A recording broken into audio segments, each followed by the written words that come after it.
Ladies and gentlemen, as you are likely aware, there is currently intense fighting taking place in the Amhara region between the Ethiopian National Defense Forces, ENDF, and Amhara Fano forces on multiple fronts. We have received the latest updates from various sources, and I will share these updates with you in this video. Firstly, I will inform you about the latest updates from Fano forces in Gojam. After that, I will inform you current situation on Eritrea-Tigray border, where situation is very tense. According to the most recent information, the Amhara Fanos of Gojam have reached an agreement and have approved a 7-point position statement following the establishment of Gojam. Before we watch the video in Amharic, let me outline the key points discussed in the video. 1. Unity of Fano. The emphasis on Fano members embodying the character of Fano is crucial for maintaining a sense of identity and cohesion within the group. This commitment to a shared identity and purpose can help unite Fano forces and motivate them in their endeavors. However, it's essential to clarify what exactly this character of Fano entails for better understanding. 2. Defense of Amhara people. The second point demonstrates a clear determination to protect the interests and rights of the Amhara people. This commitment suggests a strong sense of responsibility and a readiness to confront any threat. It would be interesting to see how this commitment translates into action and whether it involves efforts beyond the military sphere, such as political advocacy and social support. 3. Guidance from EZU commanders. Acknowledging the guidance of EZU commanders within the organization's hierarchy is important for maintaining discipline and coordination. It suggests that the Fano forces are organized and structured with a chain of command in place. However, it also raises questions about the nature of this leadership and how decisions are made within the group. 4. Rejection of enmity. Rejecting enmity based on race, language, religion, or identity is a positive commitment that promotes tolerance and inclusivity. It aligns with the idea of promoting peace and unity among different groups within the region. The practical implementation of this commitment and how it affects interactions with other communities should be explored. 5. Preservation of heritage. This point highlights a desire to protect and promote Amhara cultural heritage. It signifies a strong sense of cultural identity and a historical connection to the land. It would be interesting to see how this commitment is translated into actions aimed at preserving cultural traditions, language, and historical sites. 6. Inclusivity. The commitment to involve all Amhara people and engage in a comprehensive struggle underscores the desire for a united front against any perceived threats.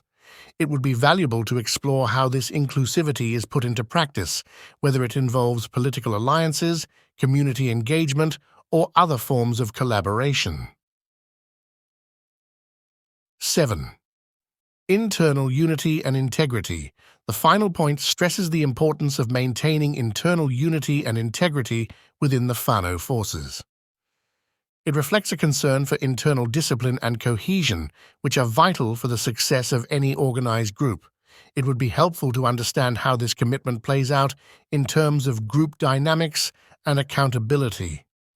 As we've discussed, these points provide a glimpse into the values, goals, and organization of the Amhara Fano forces in Gojam.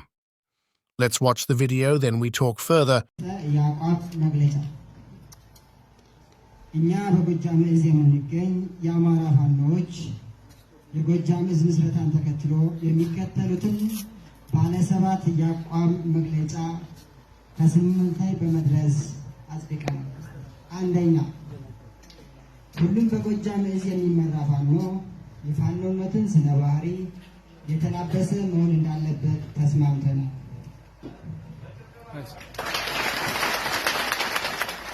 ሁለተኛ፣ ሁሉም ፋኖ የአማራን ሕዝብ የሚያስቀይምና የሚያስከፋ ተግባር የሚፈጽሙ አካላትን አጥብቀን የምንታገል መሆናችንን ተስማምተናል። ሶስተኛ፣ ሁሉም በእዙ የሚመራ የፋኖ አባልና መስራች በእዙ አዛዦች እየተመራ ተልእኮውንና ግዳጁን እንደሚፈጽም ተስማምተናል። አራተኛ፣ እኛ የእዙ መስራቾች የትኛውንም ዘር፣ ቋንቋ፣ ሃይማኖት፣ ህዝብ ወይም ማንነት በጠላትነት ፈርጀን ለማሳደድ ያልተነሳን መሆኑን በማረጋገጥ ተስማምተናል። አምስተኛ፣ እኛ የእዙ መስራቾች የአባቶቻችንን ጥበብ በመጠቀም የተደቀነብንን የህልውና አደጋ ለአንዴና ለመጨረሻ ጊዜ በመቀልበስና የአያቶቻችንን ቤተ መንግስት በመረከብ ነፃ የሆነ የህዝብ አስተዳደር ለመመስረት ተስማምተናል። ስድስተኛ፣ እኛ የእዙ መስራቾች ሁሉንም የአማራ ህዝብ በማሳተፍ እና ሁሉን አቀፍ ተጋድሎ በማድረግ ወደፊት የምንገሰግስ መሆኑን ተስማምተናል። ሰባተኛ፣ እኛ የእዙ መስራቾች እና መላው የፋኖ አባል የሰራዊቱን ውስጣዊ አንድነት የሚሸረሽር የገባውን ቃል ኪዳን የሚክድ የሚዘርፍ እና ንጹሐንን የሚያሳድድ ግለሰብም ይሁን ቡድን ፈጽሞ የማንታገስ መሆኑን ተስማምተናል። ድል ለአማራ ህዝብ። In addition to the previously discussed developments, there are significant events taking place in the Tigray region and its neighboring areas, as reported by various sources. These developments raise concerns and implications for the ongoing situation in the region. Reports indicate that youths from various local areas in the Tigray region are being recruited and sent to training camps. This recruitment is occurring under the auspices of the federal government in collaboration with the TPLF group. The recruitment and training of young individuals in the midst of the conflict suggests that both sides are actively preparing for continued hostilities. It would be important to explore the motivations behind this recruitment, the methods used, and the potential consequences for the youth involved. As previously mentioned, eyewitnesses have reported the movement of ENDF vehicles, some of which are carrying heavy weapons, from Mekelle towards Sorina. This suggests an ongoing military buildup in this area, which may signal a strategic shift or a response to perceived threats. Understanding the ENDF's objectives and the implications of this movement is essential to assess the evolving dynamics of the conflict. Eyewitnesses have also noted military activities occurring along the border between Adigrat and Zalambesa, which borders Eritrea. This region has been a contentious area during the conflict, and military activities in this zone can have significant implications for both the Tigray region and Eritrea. It would be pertinent to investigate the motivations behind these military activities and their impact on the overall situation. Reports suggest that the Eritrean army has increased its deployment of troops, including in Ethiopian territories under its control. Eritrea's involvement in the Tigray conflict has been a subject of international concern. The reinforcement of Eritrean troops in Ethiopian territories adds another layer of complexity to the conflict. Understanding the extent and objectives of this deployment is critical to assess the broader geopolitical implications. Military movement in areas of the Afar region bordering Eritrea has been reported as ongoing. The Afar region, due to its proximity to both Tigray and Eritrea, has been a region of interest during the conflict. Investigating the nature of these military movements and their connection to the broader conflict is vital to comprehend the strategic considerations at play. These recent developments underscore the dynamic and fluid nature of the conflict in the Tigray region and its broader regional ramifications.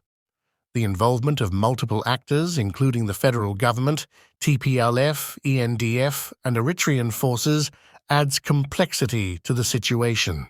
As the conflict continues to evolve, understanding the motivations actions, and consequences of these various elements is essential for a comprehensive assessment of the situation and the pursuit of peace and stability in the region.